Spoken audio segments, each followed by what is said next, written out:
Hi guys, good afternoon. So இதயம் serial review பார்த்துடலாமா? அதுக்கு முன்னாடி நம்ம சேனலில் சப்ஸ்கிரைப் பண்ண மறந்துடாதீங்க. லைக் பண்ணுங்கள், ஷேர் பண்ணுங்கள், கமெண்ட்ஸ் பண்ணுங்கள். ஸோ இதயம் சீரியல் என்னாச்சு அப்படின்னு பார்த்தீங்கன்னா ரொம்ப ரவுஸாக போச்சு. என்ன ரவுஸ் ஆச்சு? நேற்று இந்த கெமிக்கலை கலந்த விஷயம் நடந்துச்சு இல்லையா மித்ராவால். அதை நம்ம ஆதி அந்த அவங்க 2 பேரும் பார்த்தார் இல்லையா, அவங்கள போய் பிடிக்க போயிட்டாரு. இங்கே என்ன நடக்குது? மனோவுக்கு 4 அறையும் பாரதிக்கு 2 அறையும் விட்டங்காட்டியும் ஆதி டென்ஷன் ஆகி எல்லாம் போலீஸில் பிடிச்சி கொடுக்கணும்லாம் சொல்லிட்டாங்க. அதுக்கப்புறம் என்ன நடக்குது? ஆதி அவங்க 2 பேர்த்தையும் அறன்னு விட்டு உண்மையை சொல்லுங்கடான்னு சொல்லி அப்புறம் நாங்கள் தான் கலந்தோன்னு சொல்லி மறுபடியும் அவங்க 2 பேர்த்தையும் போலீஸில் பிடிச்சி கொடுக்குறாங்க. எனக்கு தெரிஞ்சு மித்ரா பண்ணுற தப்பெல்லாம் இவனுக்கு தெரிய மாட்டேங்குதுன்னு தான் ஒரே இதாக இருக்குது. அதுக்கப்புறம் என்ன நடக்குது? 2 பேர்த்தையும் தண்ணி குடிக்க வச்சிட்ருக்காரு. அப்போ மித்ரா அந்த இடத்துல ஒரு கேம் ஆடுறாப்புல. என்ன அப்படின்னா, ராஜேஷை பார்த்து இதெல்லாம் நீங்கள் பாரதிக்கு செய்கிற ஹெல்ப்புன்னு ஏன் என்கிட்ட சொல்லவே இல்லை அப்படின்னு சொல்லி ஒரு பிட்டை போட்ட உடனே பாரதிக்கு டென்ஷன் ஆயிடுது. அப்போ இதெல்லாம் ஆதியோட வேலை தானே அப்படின்னு சொல்லி ஏற்கனவே ஆதி மேலே அவள் கோபமாக தான் இருக்கிறான். சரியா? வெந்த புண்ணில் வேலை பாய்ச்சுற மாதிரியும் கொதிக்கிற எண்ணெயில் தண்ணியை ஊற்றுற மாதிரியும் இவங்க பண்ண வேலை இருக்குது பாருங்க. மறுபடியும் போய் பாரதி ஆதிக்கிட்ட சண்டை போடுறாப்புல. எங்களை விட்டுடுங்க, நீங்கள் செய்கிற உதவியெல்லாம் எங்களுக்கு இதாகத்தான் இருக்குது, எங்களை விட்டுருங்க சார் அப்படின்னு சொல்லி குழந்தைங்கள கூட்டிகிட்டு போகிறாப்புல. ஸோ அதுக்கப்புறம் என்ன நடக்குது? ஒரே ஃபீலிங்காக இருக்குது. இவரும் தூங்க மாட்டேங்கிறாப்புல. அதுக்கப்புறம் இந்த ஆதரவற்ற இடத்துல போய் தங்குறாப்புல. ஸோ பாரதி எல்லோரும் போய் தங்குறாங்க. மனம் அவன் ஃப்ரெண்டு வீட்டில் போய் தங்குறேன்னு சொல்லிட்டு போயிட்டான். ஸோ அதுக்கப்புறம் என்ன நடக்குது? இந்த குட்டி ஆதி பண்ணுற சேட்டை இருக்கு பாருங்க, சரியான சேட்டைங்க. அவங்க அம்மா மொபைலை எடுத்து ஆதிக்கு ஃபோன் பண்ணி இந்த மாதிரி இங்கே போடுற சாப்பாடு பிடிக்கல, கொசு கடிக்குது, குழந்த தானே கைஸ், அதுக்கு என்ன தெரியும், நல்லா அவங்க அம்மா நல்லா சாப்பாடு ஆக்கி போட்டு எல்லாம் செஞ்சு பழகிட்டா. அப்புறம் சின்ன பையன் தானே, அவனுக்கு அந்த கஷ்டம் என்ன அப்படிங்கிறதெல்லாம் அவனுக்கு தெரியல. அவன் இயல்பாக இருக்கிறான், அவ்வளோதான். உடனே ஆதி கூப்பிட்டு இந்த மாதிரிலாம் எனக்கு சாப்பாடு பிடிக்கல, கொசு கடிக்குதுன்னு சொன்னோன்னே நாளைக்கு நான் அவனை கண்டிப்பாக பார்க்க வரேன்டா அப்படின்னு சொல்லி ஆதி சொல்கிறாப்புல. உடனே கண்டிப்பாக வருவீங்களா அங்கிள் அப்படின்னு சொல்லிட்டு ஃபோனை வச்சிட்றான். அப்புறம் காலையில் எல்லாம் சாப்பிட்டுட்ருக்குறாங்க. அந்த சாப்பாடே பிடிக்காமல் அந்த குழந்தை சாப்பிடுது. அதுக்கப்புறம் என்ன நடக்குது? பாரதி எல்லோரும் சாப்பிட்றாங்களே, சாப்பாடை அந்த மாதிரி சொல்லக்கூடாது தங்கம், நீ சாப்பிடு அப்படின்னு சொல்லல. அப்புறம் சொன்னோடனே இங்கே மித்ரா ஆதி அமெரிக்கா கிளம்பிட்டு இருக்கிறாங்க. கிளம்புற நேரத்தில் ஆதி பாரதிக்கு ஒரு ஹெல்ப் பண்ண முடியுமா சுதாகர் சார்கிட்ட பார்த்து கேட்குறாப்புல. சுதாகர் அந்த பக்கியை பார்த்து உடனே பிஎஃப் பணத்தை வேணால் கொடுத்துருங்க, பாரதியோட பிஎஃப் பணத்தை வச்சு அவங்க எதாவது பண்ணிட்டு போகிறாங்க அப்படின்னு சொன்னோன்னே மித்ரா எதோ சைகை காமிக்கிறா. இனி அந்த பணத்தில் இது ஏதாவது ஆப்பு வச்சுருக்காளோ என்னன்னு தெரியல. ஏன்னா இவ பிரச்சனையை முடிச்சு விட்டு போகணுன்னு தானே வச்சுருக்கா. நீ அந்த பணத்தில் என்ன கலர் நோட்டு இதை கலந்துட்டாளா இல்லை என்ன பிரச்சனைன்னே தெரியல. நீ நான் திங்கக்கிழமை தான் தெரியும் ஏதோ ட்விஸ்ட்டு வச்சுருக்கா அப்படின்னு. ஏன்னா 2 பேரும் கஞ்சாடையிலே பேசிக்கிட்டாங்க. மித்ராவும் அவங்க அண்ணங்காரனும் சிரிச்சுக்கிட்டே போய் அவன் அந்த அமௌண்ட்டை எடுத்துகிட்டு வந்தான். எனக்கு தெரிஞ்ச அந்த அமௌண்ட்டில் தான் ஏதாவது குளறுபடியாக இருக்குமோ, இல்லை மறுபடியும் இவ பணத்தை திருடிட்டான்னு சொல்லி மறுபடியும் ஏதாவது பண்ண போகிறாளா அப்படிங்கிறது தெரியல. ஸோ திங்கக்கிழமை எபிசோடு பார்த்தா தான் தெரியும் டேரக்டர் என்ன பண்ணி வச்சுருக்காருன்னு தெரில. ஓகே கைஸ், வேறு என்ன? 2 பேரும் அமெரிக்கா கிளம்புறாங்க. எனக்கு தெரிஞ்சு இந்த நாடகம்லாம் இவ்வளோ இன்னும் இழுக்கணும்னு அவசியமே இல்லை கைஸ், முடிச்சு விட்டு போயிடலாம். இதில் கதையே ஒன்றுமே இல்லை. அவனுக்கு ஞாபகம் வந்தால் சரி, அவ்வளோதான். இவனுக்கு ஞாபகம், பாரதியை பற்றி ஞாபகம் வந்துட்டால் போதும், எல்லா பிரச்சனையும் சால்வ் ஆயிடும். அப்புறம் நிஷா மித்ரா இவங்க 2 பேர் பண்ண எல்லா முடிச்ச வைக்கி முள்ளமரித்தனமும் ஆதிக்கு தெரிய வந்துட்டா நாடகமே க்ளோஸ், அவ்வளோதான். ஆனால் இது எதுக்கு இப்படி ஜவு முட்டாயாட்டம் போட்டு இழுத்துக்கிட்டு இருக்கீங்கன்னே தெரியல. கஷ்டமாக தான் இருந்தது. பாரதியை பார்க்கவும் கஷ்டமாக இருந்தது, ஆதியை பார்த்தாலும் கஷ்டமாக தான் இருக்குது.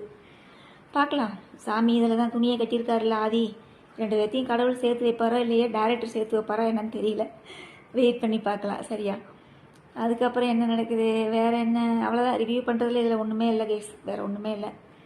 அப்புறம் அந்த என்னமோ கார்த்திகை தீபம் முடிய போகிறதா ஏதோ பொருளி கிளப்பிக்கிட்டே இருக்கிறாங்க சோசியல் மீடியா. அப்படிங்களா? கார்த்திகை தீபம் முடிகிறதுக்கெலாம் வாய்ப்பே இல்லை கைஸ். அந்த நாடகம்லாம் இன்னும் இருக்கணும், அதாவது இன்னும் இருக்குது கதை. அதில் அதை கொண்டு போய் முடித்து என்ன பண்ண போகிறாங்க? துர்காவுக்கு கல்யாணம் பண்ணிட்டா. அதுக்கப்புறம் என்ன நடக்குது? இவங்க வந்து கும்பாபிஷேகத்தோட உண்மையெல்லாம் சொல்லிட போகிறான். சொன்ன பிறகு 2 குடும்பம் ஒன்றாக சேரப்போகுது. சேர்ந்துட்டா அதுக்கப்புறம் வந்து இங்கே உள்ள கார்த்தி வீட்டுக்கு வந்து ரேவதி அதெல்லாம் ஏற்றுக்கணுமே. ரேவதி வந்து கார்த்தியை புரிஞ்சுக்கணும், லவ் பண்ணணும், இதெல்லாம் நிறைய வேலை இருக்கே. அப்படியே கதையை சீக்கிரமாக முடிக்கிறாங்க. ஒருவேளை இந்த கும்பாபிஷேகத்தோடு முடிஞ்சதுங்கிறாங்க. ஒருவேளை அதோட முடியுதா நாடகம் அப்படிங்கிறது தெரியல. சரி, யாராவது உண்மையான டீட்டெயில்ஸ் தெரிஞ்சால் அது சோசியல் மீடியாவில் சொல்லுங்கப்பா. எனக்கு தெரிஞ்சு கார்த்திகை தீபம்லாம் முடியறதுக்காக வாய்ப்பே இல்லைப்பா. அவ்வளோதான். வேற என்ன? வீரா சீரியல் சூப்பராக போச்சு. பிரியாணி களை கட்டுது. விஜய்க்கு நல்லா போச்சு விட்டா மாறேன். சூப்பராக இருந்தது அந்த சீனு. செமையாக இருந்துச்சு வீரா சீரியல். மனசெல்லாம் 60 கைஸ் நல்லாவே இல்லை. மனசெல்லாம் சீரியல் எந்த டைரக்டர் எடுக்கிறானே தெரியல. கேவலமாக இருக்குது. அது இந்த இவளெல்லாம் கொண்டு போய் அது ராமன் தேடிய சீதாவா சீதாராமனா அந்த நாடகத்தில் அன்னிகாரியை நடிச்சவளை கொண்டு போய் வில்லியா போட்டு நடிக்க வச்சு நல்லாவே இல்லை நாடகம். ஐயோ சாமி, எந்த பெத்த பொண்ணாவது பெத்த அப்பனுக்கே இத்தனை கொடுமையை பண்ணுவாளா? கருமண்டா. நல்லாவே இல்லை. மனசெல்லாம் எனக்கு சுத்தமாக பிடிக்கல. அப்புறம் சந்தியாராகம் அதுவும் வேஸ்ட்டு தான். அந்த எனக்கு சந்தியாராகத்தை முடிச்சுட்டு போயிடலாம். அதிலெல்லாம் ஒரு கதையுமே இல்லை. கார்த்திகை கூட கொஞ்சம் பார்க்குற மாதிரியாவது இருக்குது. சந்தியாராகம் சுத்தமாக நல்லா இல்லை. அதை வேணால் முடிச்சுட்டு போகலாம். இது என்னமோ திங்கக்கிழமையிலேருந்து வெள்ளிக்கு வர்ற திங்கக்கிழமையிலேருந்து ஏதோ டைமிங்லாம் மாற்றுறாங்களாமா. கார்த்திகை தீபம் சந்தியாராகம் டைமிங்லாம் இவங்களுக்கு ஆனாவுன்னா நீங்கள் எந்த நேரத்தை வேணாலும் மாற்றுங்கடா, சரியா? எவ்வளோ நேரத்தை வேணாலும் மாற்றுங்க. கதை நல்லா இருந்தால் மக்கள் பார்க்க போகிறாங்க, அவ்வளோதான். நீங்கள் டயத்தை மாற்றிக்கிட்டே இருந்தீங்கன்னா அது உங்களுக்கு தான் சிரமமாக இருக்கும். அப்புறம் வாரிசுன்னு ஏதோ ஒரு சீரியல் வருமாட்டிருக்கு கைஸ். ஆடு போட்டாங்க பார்த்தீங்களா? எல்லா கதையும் ஒரே மாதிரி தான். எனக்கு தெரிஞ்சு இந்த வாரிசு ஆடு பார்த்தா கோகுலத்தில் சீதுன்னு ஒரு நாடகம் வந்துச்சுல்ல, அந்த ஒரு சாயல் மாதிரியே இருக்குது இந்த வாரிசோடது. அப்படி தான் இருக்குது. ஏன்னா அவனும் அப்படி தான் தண்ணியை போட்டுக்கிட்டு கூத்தடிச்சிக்கிட்டு பப்பில் போய் ஆடிக்கிட்டு இருப்பான். இங்கே அந்த சீதையை காமிப்பாங்க. அதே மாதிரி தான் அங்கே காமிக்கிறாங்க. என்ன வாரிசுன்னு போட்டு காமிக்கிறாங்க, அவ்வளோதான். அப்புறம் வேற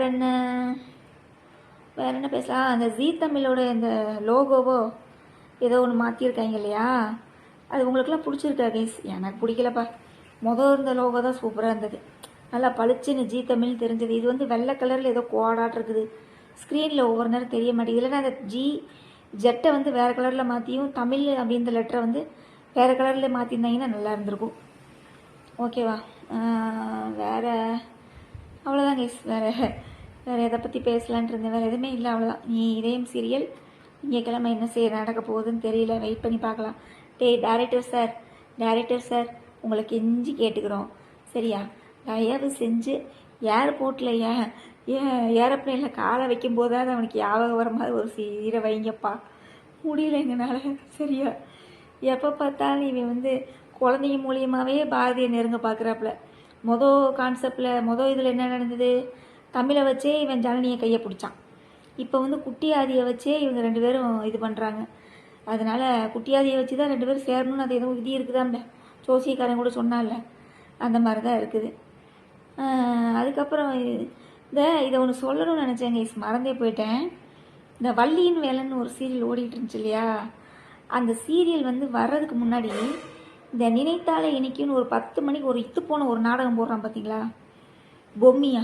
அந்த பொம்மி சித்தார்த்து கதை. அதெல்லாம் எதுக்கு ஓடுதுன்னே தெரியல. டிவிக்கு பிடிச்ச கேடா ஓடிட்டு இருக்கு.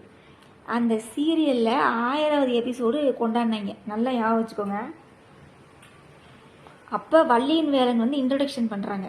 அப்போ 2 டீமும் உட்காந்துருக்காங்க. அர்ச்சனா வந்து ஏதோ கேமெல்லாம் கண்டக்ட் பண்ணி இதெல்லாம் பண்ணிகிட்ருக்குறாங்க. அப்போ வந்து யாரோ ஒரு ஆள் சொன்னாங்கன்னு நினைக்கிறேன், அர்ச்சனாவா யாருன்னு தெரில, நினைத்தாலே இனிக்கும் மாதிரி இந்த வள்ளியின் வேலனும் 1000 எபிசோடை தாண்டி ஓடணுமாம்மா நாடகம். ஏன்டா இந்த பீலாக விட்றீங்க? என்ன வள்ளியின் வேலன்லாம் 1000 எபிசோடோட ஓடிச்சு? 1000 எபிசோடுக்கு முன்னாடியே முடிச்சிட்டிங்களேடா. அப்புறம் எதுக்குடா நீங்கள் அந்த நாடகம்லாம் எடுத்தீங்க? ஐயோ கடவுளே. ஆனால் இது ஒரு நல்ல விஷயந்தான் கேஸ். நாடகம் வந்து சீக்கிரமாக முடியறது ஒரு நல்ல விஷயந்தான். நல்லா இருக்குது பார்க்குறதுக்கு. அந்த உண்மை தெரிஞ்சு முடிக்கிறாங்க இல்லையா? அது சூப்பராக இருந்தது பார்க்குறதுக்கு. என்ன நெஞ்சத்தைக்கு இல்லாதே தான் அறகுறையாக முடிச்சிட்டாங்க.